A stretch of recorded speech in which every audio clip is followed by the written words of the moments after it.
This is going to be the biggest NBA scandal of all time, maybe in all of sports. And this story is absolutely insane. And surprisingly, it all involves Kawhi Leonard and planting trees. Let me get into this. So first and foremost, this was all found out by Pablo Torre here, who has a podcast called Pablo Finds Out. So Pablo saw that a lot of NBA executives were very suspicious about how Steve Ballmer landed Kawhi Leonard on the Clippers. And if you don't know who Steve Ballmer is, he's the former CEO of Microsoft. He owns the Clippers, and he has enough money to do whatever the fuck he wants. Now, apparently, the NBA actually looked into this free agency acquisition and was like, hey, we didn't find anything. He didn't do anything to sweeten the deal, so it's cool. But Pablo was like, nah, there's no way. So Pablo did a little more digging, and he found that Steve Ballmer is a huge investor, about $50 million worth, in this tree planting company called Aspire. Now, that company, Aspire, actually went bankrupt, so Pablo looked into their bankruptcy filings to see who they owed money to. And the list included the Clippers, the Red Sox, but also this other tiny little company called KL2 Aspire. Now, just look at this picture and let me ask you who you think the owner of KL2 Aspire is. Kawhi Leonard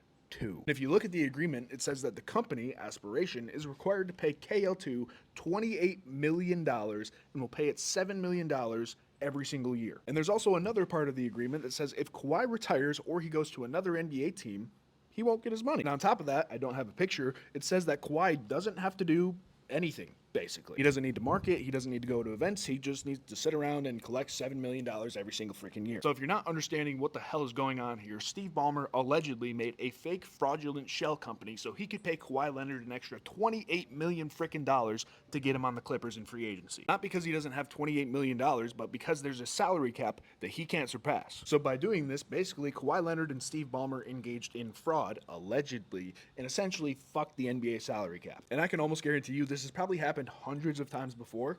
They're just the only ones that get caught.